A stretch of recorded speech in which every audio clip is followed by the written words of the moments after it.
30 days. No arrests. No suspects. No proof of life. And the last person to see Nancy Guthrie alive just walked back into her house with a drill. Welcome back to Cold Case History. I am going to walk you through every detail of this case. The footage, the forensics, the suspect behavior, the DNA, and the digital evidence trail. If you are new here, subscribe now and hit the notification bell. We cover every update on cases like this one the moment they break. And trust me, this one is not finished breaking yet. Let's begin at the beginning. I need you to hold one image in your mind. An 84-year-old woman, taken from her own bed, in her own home, in the dead of night. Blood on her front porch. Her doorbell camera physically ripped from the wall. Her pacemaker flatlines at 2:28 in the morning. And a full month later, not one arrest, not one named suspect, not a single confirmed sign that she is still breathing. The DNA recovered from inside her home has been described by sources familiar with the investigation as low-level. CBS News has reported that investigators themselves are worried it may not produce a workable genetic profile. Mixed samples, partial contributions, processing delays at a private laboratory in Florida. The FBI has said that investigative genetic genealogy is now their strongest remaining option, and that science takes time, weeks, sometimes months. And while those lab results are still pending, while investigators are still waiting for the one piece of science that could name the person who took Nancy Guthrie, the last man to see her alive just let himself back into that house. Tommaso Caian, Nancy's son-in-law, is now inside the very residence where she was abducted. He is coordinating contractors, installing new security cameras, overseeing the placement of a burglar alarm, fresh locks, new hardware, workers, equipment, foot traffic, plaster dust, drywall debris, all of it moving through a space where the biological evidence has already been characterized as fragile, limited, and difficult to process. Everyone is so consumed by the question of whether Tommaso was involved that they are completely overlooking something arguably more consequential, even if he had absolutely nothing to do with it. What is his physical presence inside that house doing to the evidence that could catch whoever did? This is not an accusation. This is a forensic emergency. To understand why this matters so much, you first need to understand what that house contained and what it may still contain.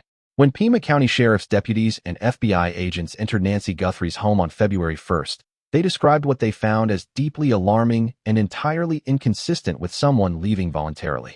They immediately reclassified the scene and brought in homicide investigators. Nancy's blood was confirmed on the front door and on the porch tile. News cameras recorded what appeared to be a blood trail near the entrance.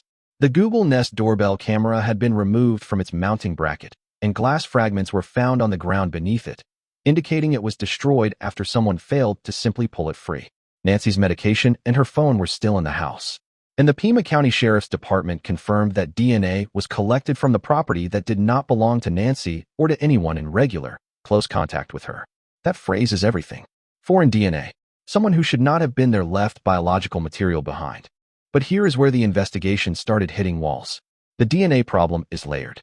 Sheriff Nanos confirmed to NBC News that the samples recovered from inside the home are mixed profiles, meaning the genetic material from at least two individuals has been blended together in a single sample.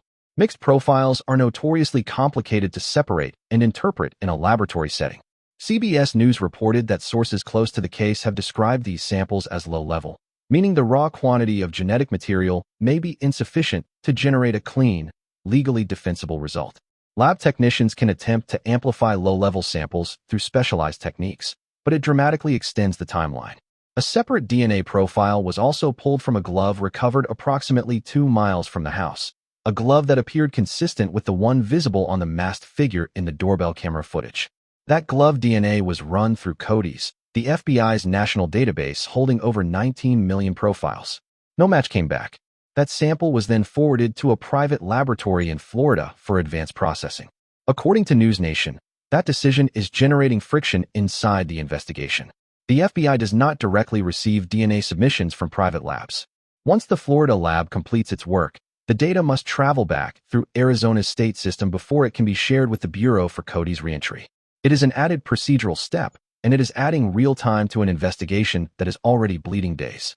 The Pima County Sheriff's Department then announced they were initiating investigative genetic genealogy, the same methodology that led to the arrest of the Golden State Killer and identified Brian Kohberger in the Idaho student murders case. But IgG does not produce overnight results. And here is the part of this story that almost no one is discussing. Dr. Valentine, a forensic scientist cited by investigative journalist Phil Mose, issued a specific warning to investigators. Do not anchor your entire strategy to DNA and fingerprints alone. He called for a broader evidence sweep. His position was clear. If someone entered that house, evidence of their presence is distributed throughout it. Hair, fibers, trace particles, microscopic material that can adhere to carpet, settle in corners, cling to walls, and accumulate on surfaces without ever being visible to the naked eye during an initial walkthrough. That is the category of evidence that requires patience, precision, and above all, an undisturbed environment. And that is the house Tommaso Caian just walked into with a construction crew. The contamination concern was not new. Before any of this happened, former New York Police Detective Michael Alcazar had already told CNN's Aaron Burnett that the scene was showing signs of external compromise. His words were direct. News outlets standing at the crime scene had already added DNA, fingerprints, and footwear impressions to the space, making the forensic picture harder to read. And that was when the contamination was limited to journalists standing on a porch. What we are talking about now is construction activity happening inside the structure itself. Walls being drilled, ceilings penetrated for wiring runs, hardware mounted to door frames and window casings, dust being generated and redistributed across every surface in every room. If standing outside contaminated the scene, what does weeks of interior renovation do to it? If you're still here, subscribe, because cases like this only work when people stay. And tell us where you're watching from. I love seeing my global family represent. Drop your country or city in the comments. Let me walk you through the exact sequence of events that led to Tommaso being inside that house, because the timeline is its own kind of evidence. From February 1st through February 25th, Nancy's home was sealed. For nearly 4 weeks, it was treated as an active crime scene. FBI agents and sheriff's deputies conducted multiple return visits. Then on February 25th, day 25 of the investigation, drone footage captured a group of detectives entering the backyard, crossing the patio, and convening at the front door near the area where Nancy's blood had been found. Former FBI Special Agent Lance Lining offered context. Return visits to a crime scene are standard practice. New investigators need to be oriented. Lab analysts sometimes need to walk the space. Prosecutors come out later in the process. But Lining also added something that deserves attention. He said that the fact these detectives were carrying bags of items out of the house nearly a month after the initial crime was unusual, and that he would want to know exactly what those items were and how significant they turned out to be. Bags of material. Day 25. The forensic inventory of that house was not yet closed. February 26th. The house was released. 2 federal law enforcement sources told NBC News that authorities were planning to hand the property back to the Guthrie family, stating that investigators no longer considered it necessary to maintain the seal or restrict family access. The Today Show, citing those same sources, confirmed the home would no longer be restricted. And Sheriff Nanos himself later acknowledged publicly that he could have maintained the seal longer. That is a direct admission, on the record, that the option existed and he chose not to exercise it. Consider what was happening in the same week the house was released. CBS News was reporting that the DNA was low-level and might not produce a usable result. The Florida lab was experiencing delays with mixed profiles. Genetic genealogy had been initiated but was weeks or months from any finding. No suspect had been named. No arrests had been made. The FBI was moving its command post out of Tucson and relocating to Phoenix. The sheriff's department was reducing the number of personnel directly assigned to the case. The house was released at the exact lowest point in the investigation. Not after a breakthrough. Not when the science was resolved. Not when an arrest was close. February 27th to 28th. Tommaso enters the house. News Nation's Brian Enton, who has been reporting from Tucson since the first day, confirmed in a conversation with Dan Abrams that Tommaso Caian had been at Nancy's house over consecutive days, overseeing contractors who were installing a new burglar alarm and replacement security cameras. Fox News reporter Michael Ruiz added that new security infrastructure was simultaneously being added at Annie and Tommaso's personal residence. So here is the sequence written plainly. The FBI pulled evidence from the house on day 25. The house was released on day 26. And on day 27 or 28, Tommaso Caian, the last confirmed person to see Nancy alive, the individual Ashley Banfield's source has described as a prime suspect, the man Megyn Kelly has publicly questioned on air, the man whose home was searched by the FBI at least 5 times, walked into that crime scene with a contractor and began physically altering it. New cameras going up precisely where old cameras were destroyed. New locks replacing the hardware that existed on the night Nancy was taken. A burglar alarm being wired into a house that had none on February 1st. And nobody intervened. Nobody told him to wait. The sheriff said it was acceptable. Here is the forensic reality of what renovation does to a space like this. And this is the core of everything I am trying to show you today. When you install security cameras, you drill into walls. You run cable through ceilings and along baseboards. You punch holes through surfaces and generate plaster dust and wood particulate. That dust does not stay in one spot. It travels. It settles over carpets, countertops, window ledges, and door frames. Over surfaces that may still carry microscopic trace evidence from the night of February 1st. When you mount a burglar alarm, you press sensors to door frames and window casings. You peel adhesive. You press, scrape, and physically manipulate surfaces that a masked intruder may have touched 30 days earlier. When you swap out locks, you physically remove hardware from doorknobs, deadbolts, and latch mechanisms, all of which are contact surfaces where skin cells, fingerprint oils, and touch DNA can persist. And when contractors move through a house, each one of them imports their own biological material, their own DNA from skin and hair shed naturally, their own fiber transfers from clothing, their own footwear impressions across floors and carpets. Every person who passes through that space deepens the forensic noise. Every layer of construction dust that settles over a surface where low-level DNA was already struggling to be viable makes that recovery harder. Every door frame physically disturbed for a sensor install is a potential loss of biological material. This is not speculation. This is basic crime scene science. And the implications go beyond contamination into territory that could directly determine whether a prosecution ever survives a courtroom. In any criminal trial, the evidence must hold up under what is called a chain of custody challenge. The prosecution is required to demonstrate that every piece of evidence was gathered, handled, and stored in a manner that excludes contamination, substitution, or tampering. If a defense attorney can identify a break in that chain, a judge can exclude the evidence. A jury can disregard it. A case built on that evidence can collapse entirely. Now envision the scenario. Investigators eventually identify a suspect through genetic genealogy. An arrest is made. Trial begins.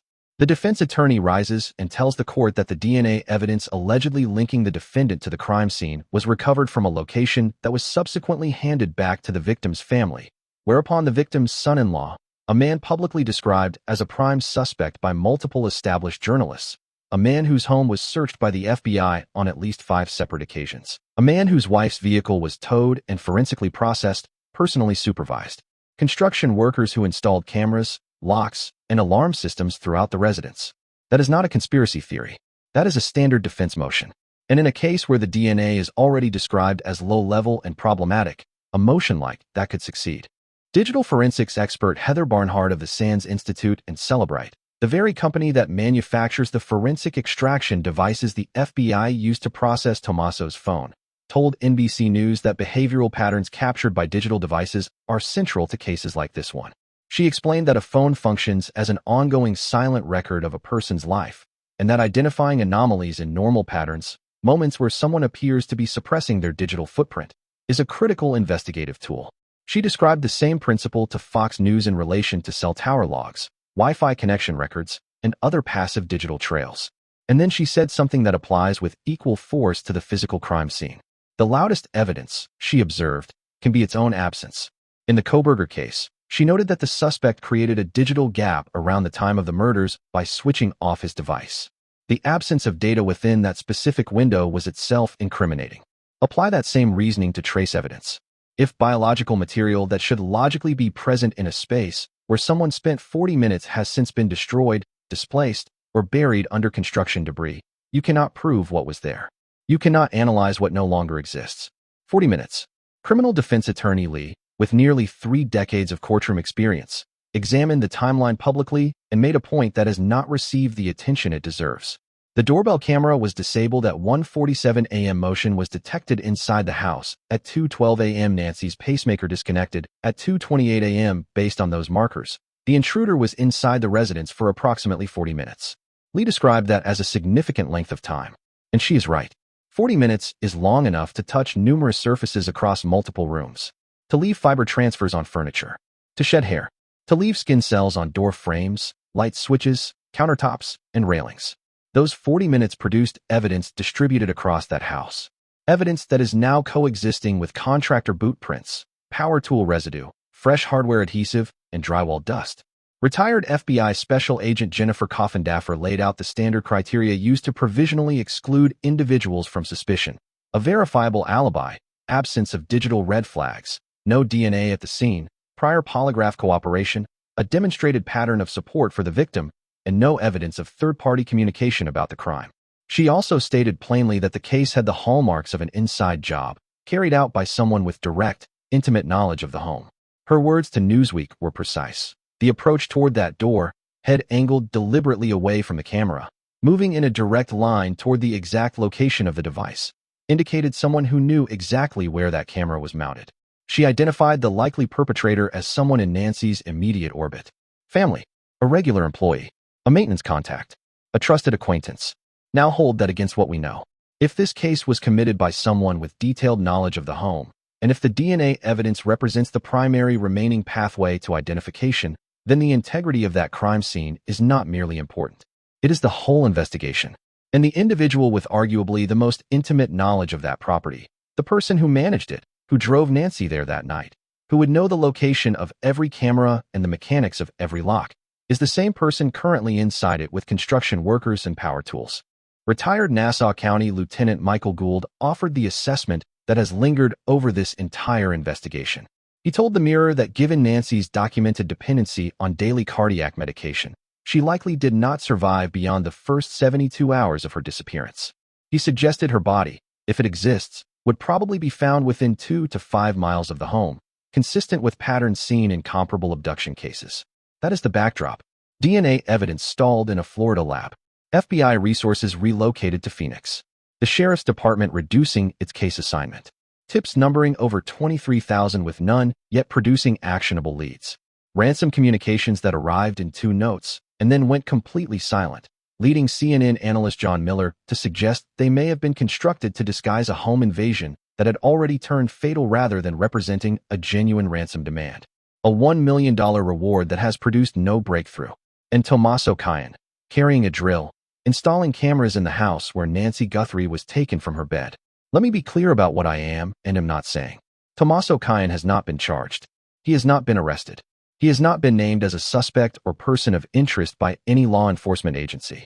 The sheriff cleared him on February 16th, and that clearance stands on the public record. He may be entirely innocent of any involvement in Nancy's disappearance. Day 30. 1 month since Nancy Guthrie was taken from her home in the darkness before 3 a.m. The DNA recovered from that house is sitting in a lab in Florida. It may not be sufficient. The profiles are mixed. Cody's returned nothing. Genetic genealogy could take months. The masked figure from the doorbell footage remains unidentified. The vehicle recorded at 2:36 a.m. on a Ring camera 2.5 miles away has not been traced. The ransom communication stopped. The reward stands at $1 million. No one with actionable information has come forward. The FBI is in Phoenix. The Sheriff's Department is scaling back. The press is moving on. Savannah Guthrie has publicly acknowledged that her mother may already be gone. And Tommaso Cyan, who dropped Nancy off at her front door at 9:48 p.m. on January 31st, the last person confirmed to have seen her alive, the man a senior law enforcement source called a prime suspect, the man Megyn Kelly has questioned publicly, the man whose home federal agents searched 5 separate times, the man who has not made a single public statement in 30 days, is inside that crime scene with a contractor. And nobody told him to wait. If you have made it this far, I need you to do something right now. Share this video. Because the only thing that keeps cold cases warm is the people who refuse to look away. The questions I am asking in this video are not being asked anywhere else, and they need to be asked loudly and repeatedly until someone in a position of authority gives us real answers. Leave a comment with your thoughts on the forensic timeline, on the decision to release the house, on the silence. And if you are not subscribed yet, do it now. Hit the bell. Because when this case breaks, and I believe it will, you will not want to miss a single second of what comes next. Nancy Guthrie deserves answers. Her family deserves justice. And the evidence that could deliver both of those things needs to be protected before it is gone. If you have any information about the disappearance of Nancy Guthrie, contact the FBI tip line at 1-800-CALL-FBI or reach the Pima County Sheriff's Office at 520-351-4900. Anonymous tips can be submitted to Tucson Crime Stoppers at 88 Crime. The Guthrie family has authorized a $1 million reward, payable in cash or cryptocurrency, for any information that leads to Nancy's safe recovery or results in an arrest and conviction. Your identity can be fully protected. Someone watching this right now knows something. Be the one who brings her home.